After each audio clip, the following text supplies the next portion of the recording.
Hands up. Log in. New tag. Doubt it. Let's go. Woo. Founders in the chat. Woo. Whole squad locked in.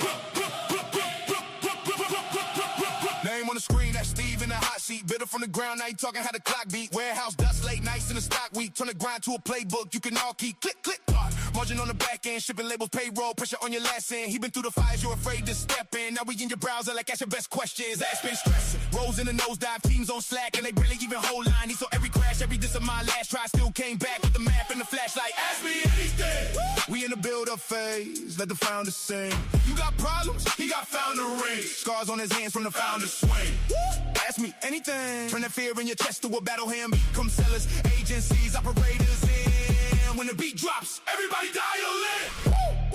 You want scale? He can talk about the cash flow, Scars in a stack from the ceiling to the back door. T before ego, that's the backbone. You want a bigger pie, you gon' have to pass, though. You see bad partners, we got fake friends. Deals go sideways, robbing for the break-ins. But he stayed steady, made a lesson out of late rent. Now we drop gems like a shipment on the pavement. You stuck in the weeds, he talk systems. You chasing every trend, he talk vision. From first small win to a seven-figure list, and he's the voice in your ear saying treat it like a mission. Ask me anything. We in the build-up phase, let the founder sing. You got problems? He got founder ring. Scars on his hands from the founder swing. Ask me anything. Turn that fear in your chest to a battle hymn. Ecom sellers, agencies, operators in. When the beat drops, everybody dial in.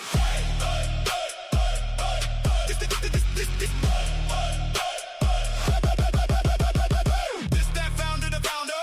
From the trenches to the tower. You got 90 minutes of power. Better pull up with the questions that devour. We in the build-up phase, let the founder sing. You got problems? He got founder ring. Scars on his hands from the founder swing. Ask me anything. Turn that fear in your chest to a battle hymn. Ecom sellers, agencies, operators in. When the beat drops, everybody dial in.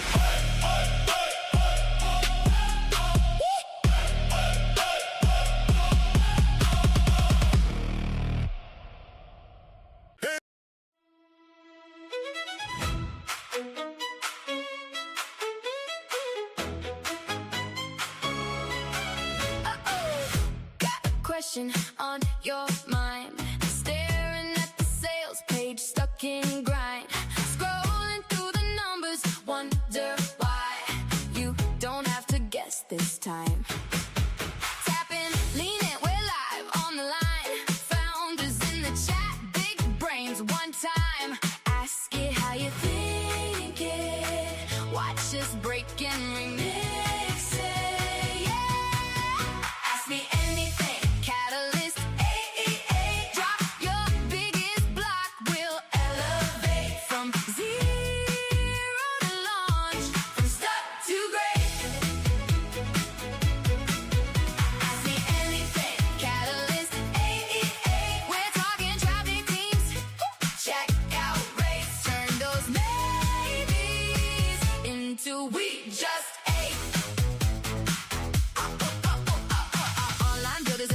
Room, e-com killers making big moves. Real talk, no fluff, straight playbook. One call, one spark, change the outlook. Hey, turn it up, tune it, circle the date. Got a dream, bring it. Don't be late. Tap it in the chat, hit send. This is where the stuff parts end.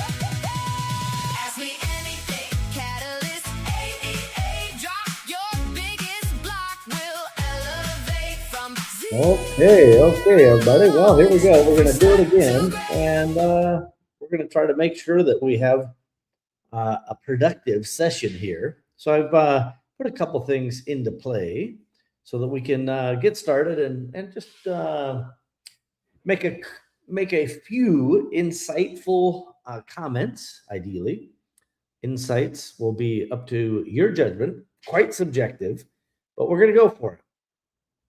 And again, this is a broad test to get the Asia time zone covered. So all right, so I was at a wonderful conference put on by my old buddy Kevin King, and it was great. It was in Nashville, and another friend from years back, Jason Fladlin, gave a nice presentation. I took some notes, and I wanted to kind of talk about some of the things that I learned or that were reinforced, and then maybe we can have a dialogue about how to 10x. So what I loved about one of the aspects of the talk is that Jason essentially proposes that if incrementalism is your business idea, maybe that's not as safe as you think.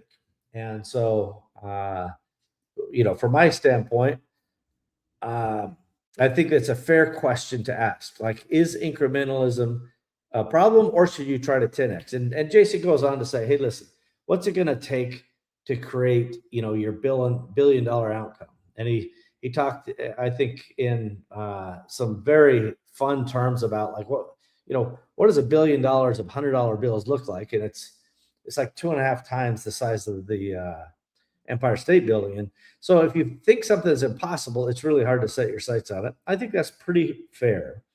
And the incrementalism is like, take the safe route, and the exponential is let's go big. And in part, that is to just get your old brain going, well, what is actually possible? So the incrementalism is your, death by 1,000 cuts, because you got to do it all, right? Every little thing that comes through, you're the bottleneck.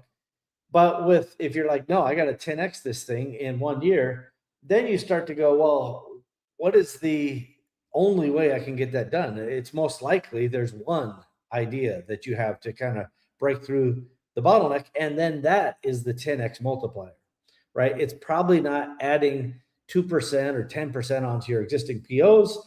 It's coming up with some new way to 10x. That bottle breaking mentality is the key to exponentialism. So again, there's the two sides of this puzzle. One is, do you want to do it the safe way, or do you want to do the 10x way? And again, you can pick whichever narrative makes sense to you. The hypothetical, pronouncement is that if you take the safe way, you're basically treading water until you're gone. And if you 10x, it's a higher risk thing, of course, but over time, it actually gives you durability.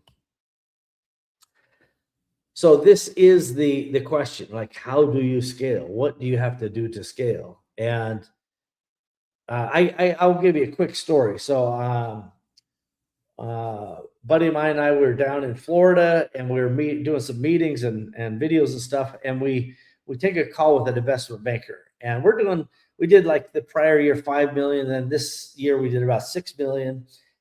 And I just said to the investment banker, what do I have to do to be important? Like, what's it going to take to get the attention of investment bankers?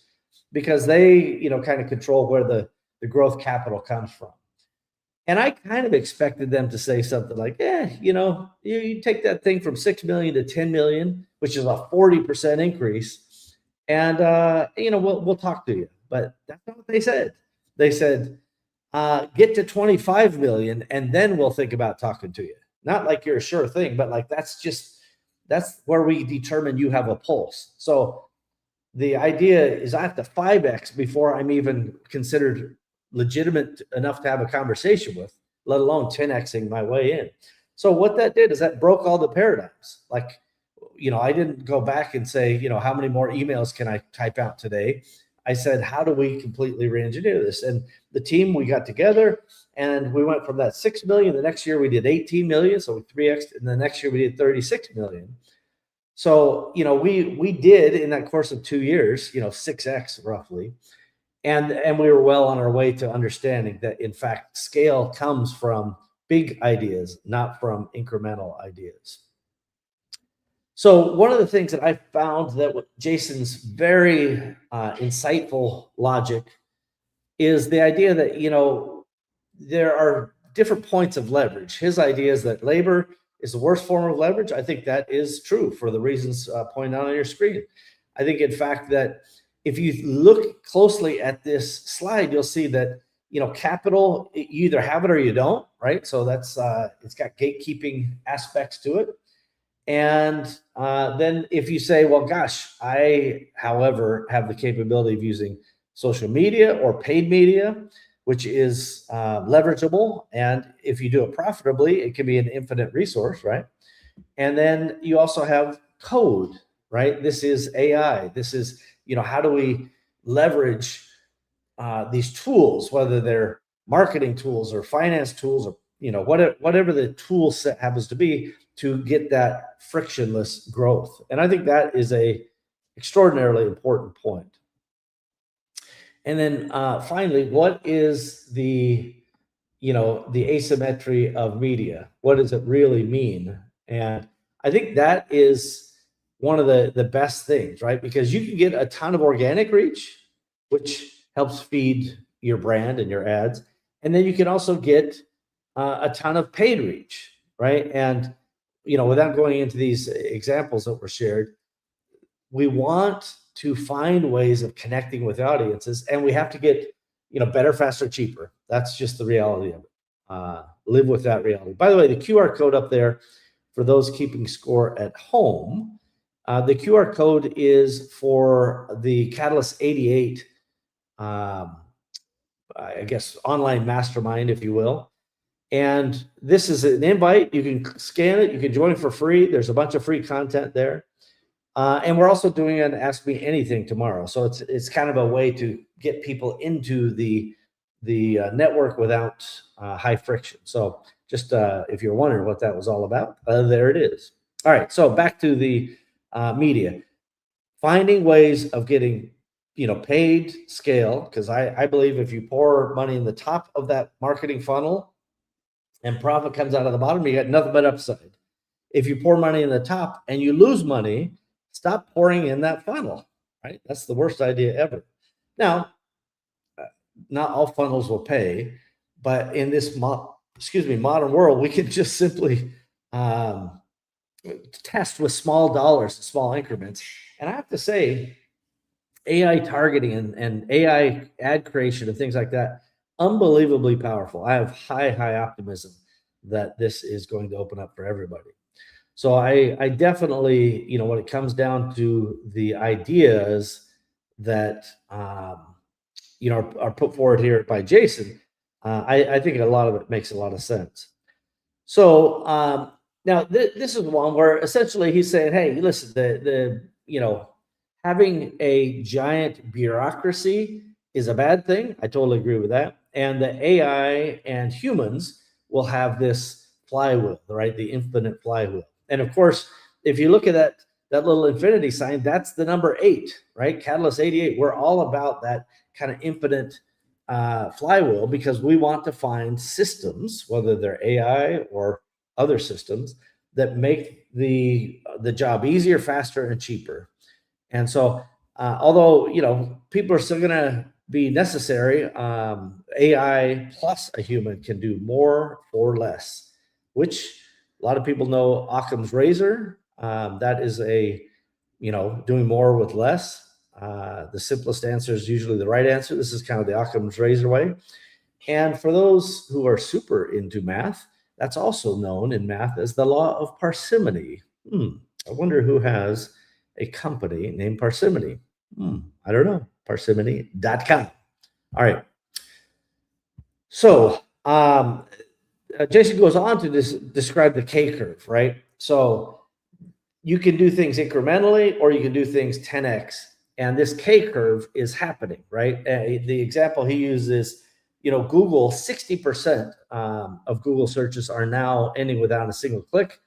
And Google knows it needs to disrupt its own search engine because somebody else will if they don't. And so even though their search results are ending without a click, they're still getting the attention. They're still getting the time from their own AI results. By the way, as a guy who's relied on clicks from Google for all these years, that's not always, great news for us, but we'll find a way to get ourselves into those LLMs as we go. So again, here are some ecosystem pronouncements that Jason made, which I thought were very interesting. And so, Amazon has been completely squeezing sellers for all these years.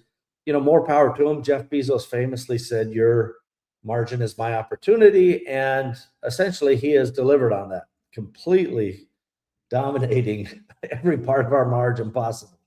So, kudos for him for, calling his shot.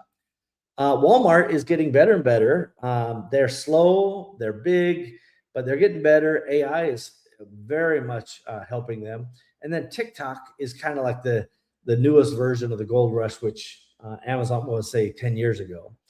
And there seems to be high potential with the TikTok shop. Shopify then is your kind of remaining, as we call it here, the sovereign asset.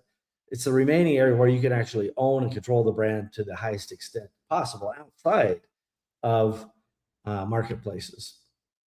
And so what happens is, as you think about the omni-channel effects of this, you're getting, inputs, and you're getting, emails and ads and, engagement, and it's just going around. And your idea is to make that flywheel really cook. And, from my perspective, the faster the flywheel, the better off you'll be. So as we kind of wind into it, you are the asset in terms of, your brain and your ideas. But if you pair them up with AI and you pair that up with email or, online media of other kinds, I think you'll find lots and lots of different options there. So you have this potential for a force multiplier, which I think is really, really good. Let us see. All right, let's just move on to the next one. I'm looking at multiple screens here, so forgive me, everybody. It's me, your old buddy Steve. What do I know about tech, right? A lot. All right. So this builds, again, on one of Jason's points where we talk about the idea of, owning your own store, your own sovereign territory, which a lot of people use Shopify. I'm agnostic. If you want to use a different web store, that's fine with me as long as it gets the job done.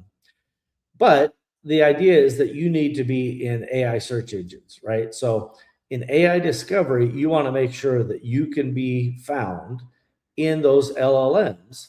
And this is really important, right? AI engine optimization, AEO is the term used here. Make sure that you are considering and using the prospect of being included in LLMs as a core part of your, you can call it AEO or SEO. Like, it's all about discoverability. Make sure people can find you, right? It doesn't matter what icon or logo or acronym you use, just get found. All right. And finally, if you just use AI, sometimes you're going to get led off the garden path into, trouble. And that's fine. We think that, and not just me, but others, Kevin and Jason and me and many others, think that AI with a coach helps you, right? Because it's like, what should you be focused on? Now let's use AI, go get it. And this is kind of Jason's point. Coaches who don't use AI are blockbuster, and coaches armed with AI are kingmakers, right? And so you have the ability then, to have a coach with AI to lead you and make you the king. That's why they're kingmakers or queenmakers. It could be whatever. And so just a quick word on the Chairman Circle. So I started a private CEO coaching cohort. It's over at Catalyst 88. Again, you can use that QR code. And the whole point is, I know some of that stuff's covered up, but every CEO stands alone on the bridge of the ship, right? Everyone expects you to deliver the answers. Everyone expects you to deliver decisions. And the whole point is, if you don't do that, early on, you don't exist. Like, your company just simply doesn't exist. And what I would like to tell you is that, however you got here, I'm glad you're here, but let's try to make it a little bit more manageable, a little bit more predictable, instead of being alone and isolated.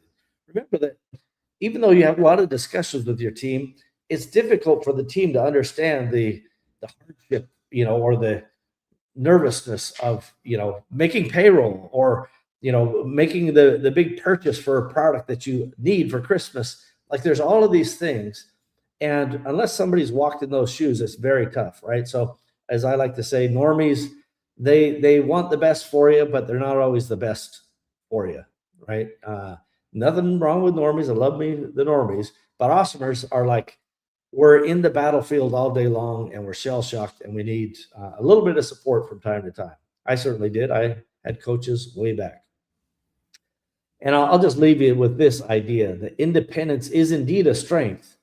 Isolation, on the other hand, is a risk, right? That's the you don't even know what you don't know, right? And what I have found is when we hang out together, when we talk, whether it's at events like Kevin's wonderful event recently, or in various masterminds, which I've been a part of for many different years, online and offline.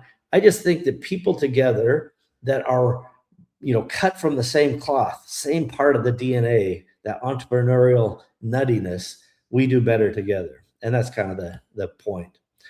And so again, this is not just a coaching thing, right? We try to get there and deliver clarity on a biweekly basis. We also deliver what I like to call pure accountability.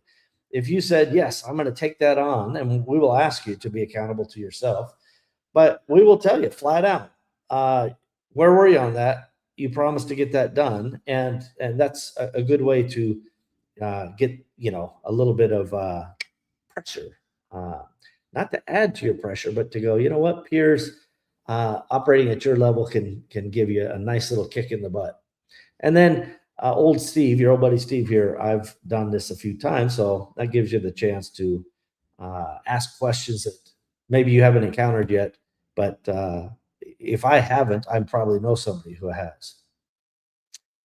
So I'm not about tactics. If you call me and ask me, what magic double click, right mouse button is the one you need to click at the stroke of midnight to get, double credit on your PPC at Amazon or Google or whatever.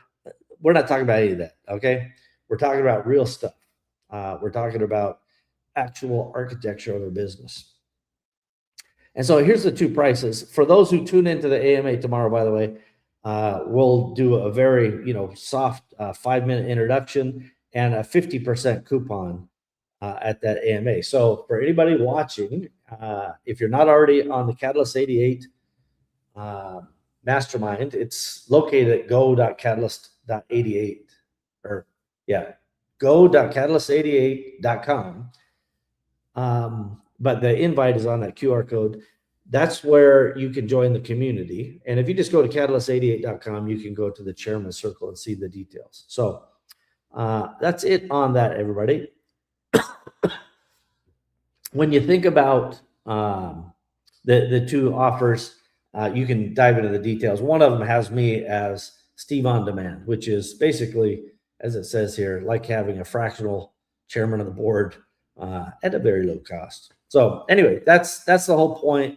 We don't have to get into more of this stuff. You get the gist.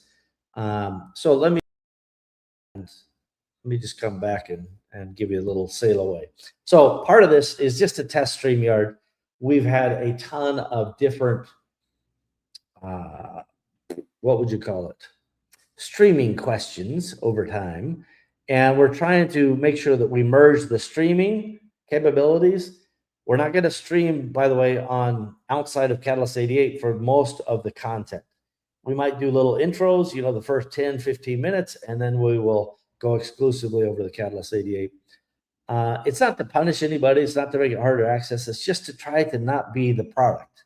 Like, I don't want you to be the product of Facebook or Google or YouTube or whatever, and I don't like to be their product any more than you do. And so that's why we kind of sequester all the knowledge over to the Catalyst 88 area. So if anybody has any questions, I can answer those now. I'll give you 30 seconds. And just put it in the comments. If you are outside of Catalyst 88, I can see those comments in the StreamYard. If you're inside Catalyst 88, I have to actually click on the button. So if you see me looking away, I'm clicking on buttons. This is a phone, everyone, to make that come to pass. So if I don't see questions, that's okay. Nobody's required. This was a instant turn on ad hoc meeting, basically to just test so that we're ready tomorrow. I'm trying to get all the tech, all the systems identified and put together. So I will take one final look. I don't see anything coming through. So I will say good evening, good day, good morning, wherever you are. And as always, I love entrepreneurs. Thanks, everybody. We'll see you next time. Bye-bye.